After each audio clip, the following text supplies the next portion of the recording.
The race for the White House is now down to two. Nikki Haley has dropped out, and now it's Joe Biden versus Donald Trump. And while this may seem like deja vu from 2020, this race is different. To Haley's supporters, it didn't matter that she was suspending her campaign. They stood by their candidate, even cheering until the very end. I am filled with the gratitude for the outpouring of support we've received from all across our great country.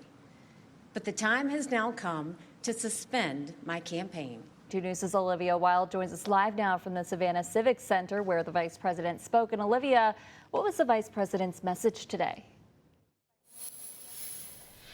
Brooke, Vice President Harris only spoke for about 20 minutes this afternoon, short and sweet. She was here to tout the work that her and President Biden have been doing to protect women's freedoms. Go ahead and take a look at this video. You can see an intimate setting at this rally. It was invite only. Like I said, she only talked for about 20 minutes, getting there at 1:20, leaving at 1:45.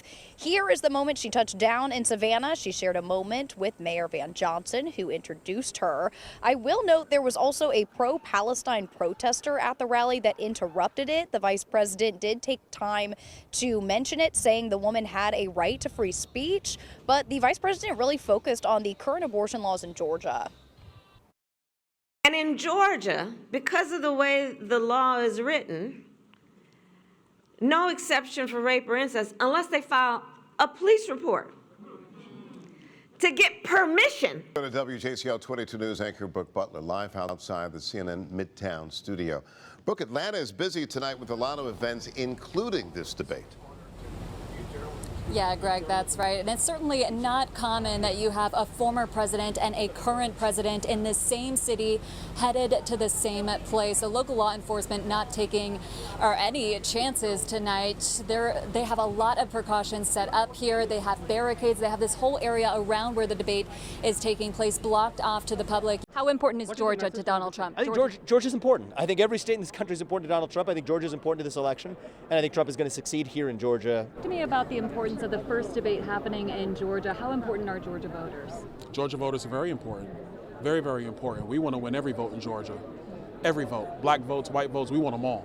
The CNN presidential debate in Atlanta thrusting Georgia into the center of the political universe once again. Politicians took time to speak with reporters following Thursday night's debate in Atlanta. I actually had the chance to ask South Carolina Senator Tim Scott about the potential for him to be Donald Trump's running mate. Check out what he had to say. I can only shed light on the fact that 4 more years of Donald Trump will make America a stronger, healthier, better place to live, and 4 more years under Joe Biden leads us towards socialism. We also got to hear from members of the Biden-Harris campaign. Elections are about the character of a nation. They are about jobs, they're about the economy, they're about war and peace, about a whole range of issues. But at the end of the day, it's really about the character of a country. And the American people got a chance tonight to be reminded about the character of Donald Trump. A historic day in the race for the White House. President Biden dropping out. It's the first time an incumbent president has dropped out in more than 50 years. I talked with Republican Congressman Buddy Carter. He believes the 14 million Democrats who voted for Biden in the primary have now been disenfranchised. Savannah Mayor and Democratic delegate Van Johnson, on the other hand, says he's throwing his support behind Vice President Kamala Harris. Two men, two very different takes on Sunday's election shakeup. He's been a transformational leader in this country. Certainly cities like Savannah has felt the impact of his historic administration.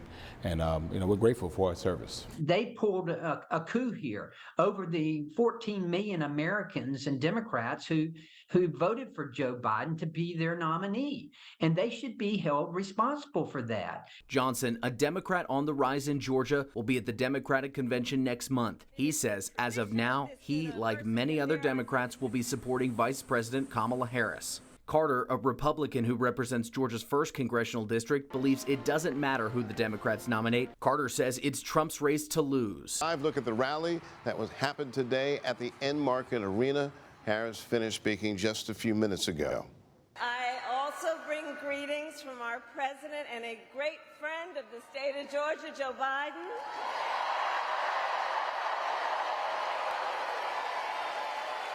And let us also send our love to the great president from the state of Georgia, Jimmy Carter. Although Enmark behind me looks significantly calmer, earlier today that momentum was very high. And with a capacity of 9,500 seats, the arena seats were almost completely filled. Supporters making their voices heard today, chanting loudly for Harris. Go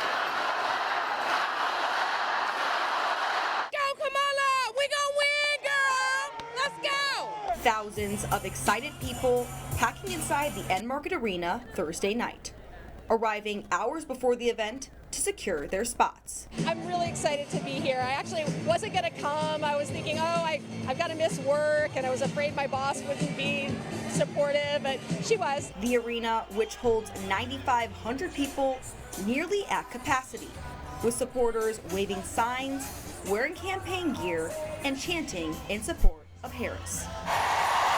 Former President Donald Trump was in the hostess city today to rally voters ahead of November general election.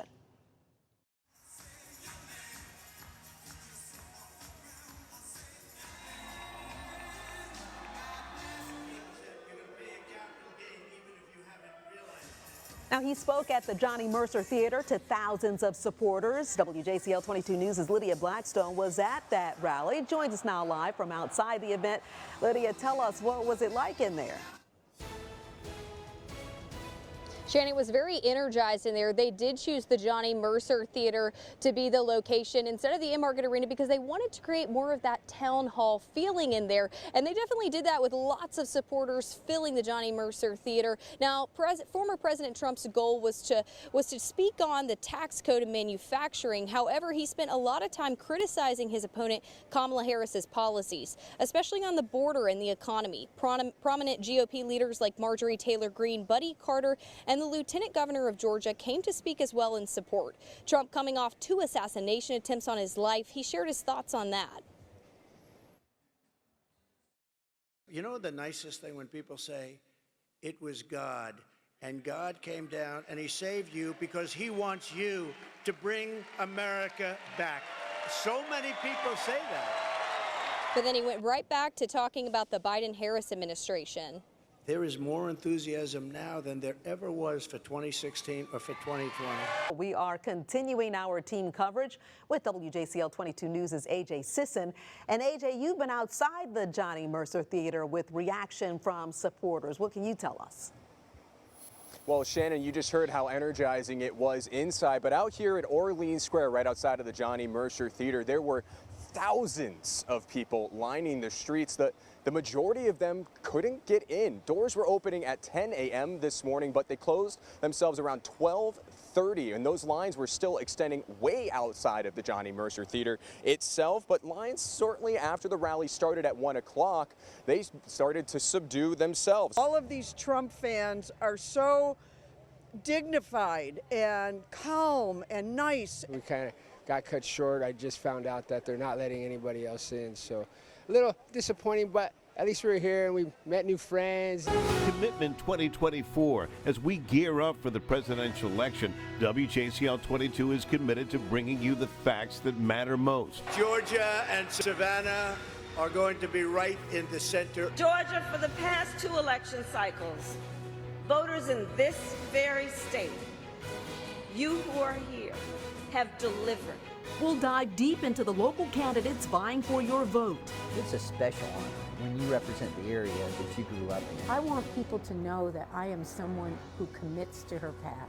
And the critical election security efforts underway to protect your voice. At the end of the day, we're going to have a free, fair, and fast election. WJCL 22 News Voter Guide Election Special starts now. Why are you running again? Well, I've been doing this for quite a while. I started off as mayor of the city of Pooler, and then was in the state legislature for 10 years and have been in Congress for 10 years now. I started when I was 10 years old, so that explains all that. But right. Nevertheless, it's an honor to serve in Congress, but it's a special honor when you represent the area that you grew up in. For you, who's Richard Coleman? Richard Coleman is a native of Savannah, educated here. In Chatham County, lived all my life here. I've established all of my friendships here. My family is just amazing here. Candidates vying for Chatham County District Attorney pled their case at the League of Women Voters of Coastal Georgia Forum Monday night. Incumbent Shalina Cook-Jones and challenger Andre Pretorius had 1 minute each to answer more than a dozen questions, including crime, public safety, and retention, each having opposing thoughts on the current state of the DA. 3,100 cases on the backlog project that they did. 3,000 of them were dismissed.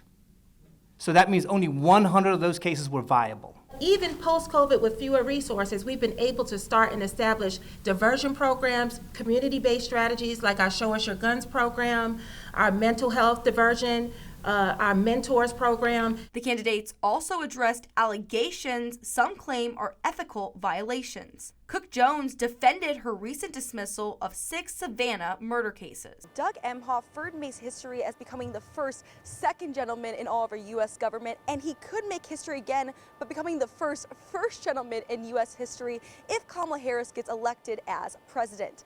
And today, Emhoff, using his voice to rally votes for his wife, the second gentleman held a campaign event for his wife at the Savannah Cultural Arts Center.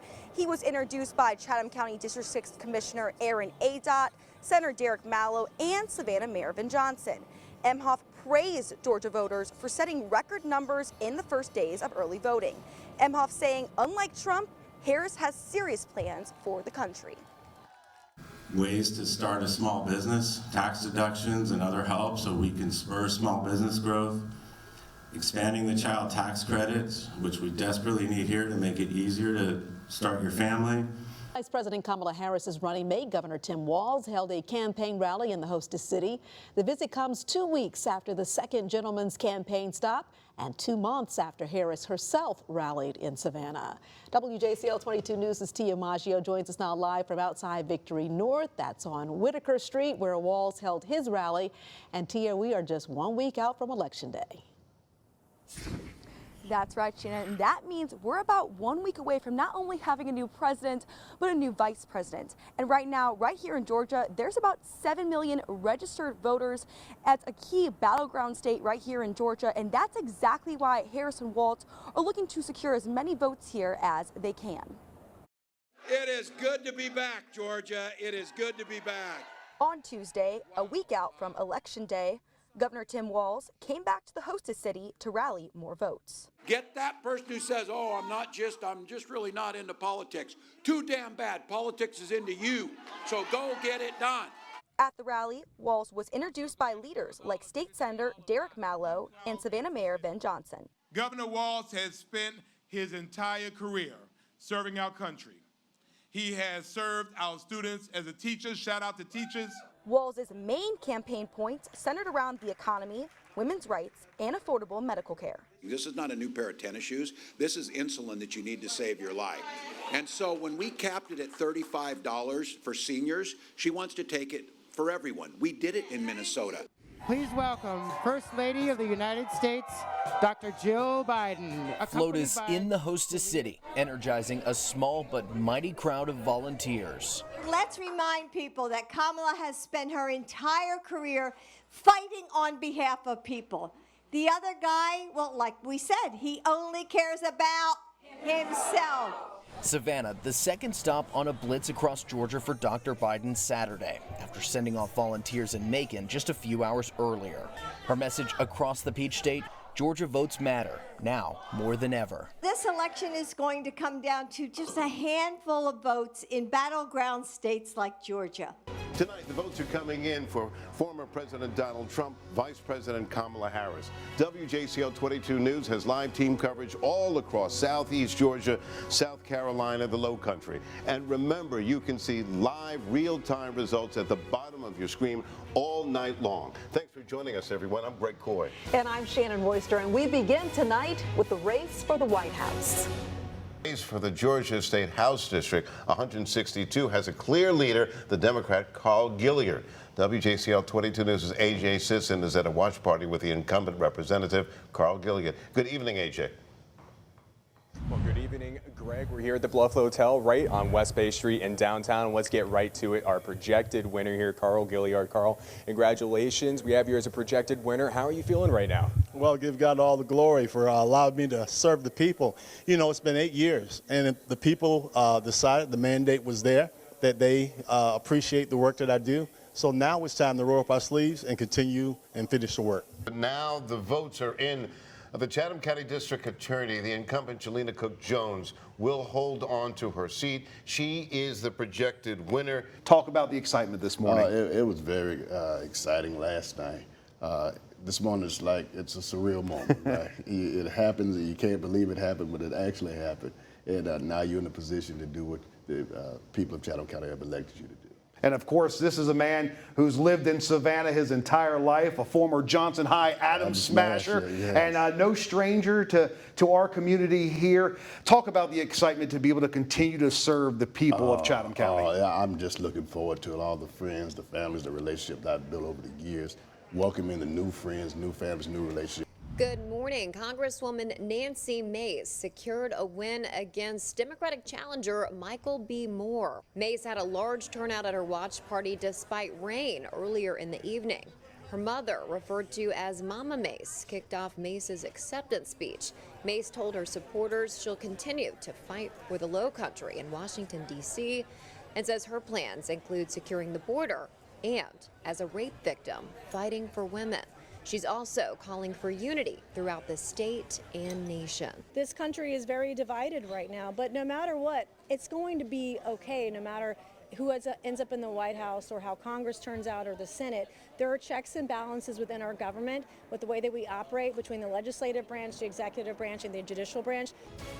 Commitment 2024 Election Day has come and gone. Former President Donald J. Trump poised to cross the 270 Electoral College threshold to become the next president of the United States. Vice President Kamala Harris sitting at 224 Electoral College votes to Trump's 267, with several swing states still too close to declare winners in.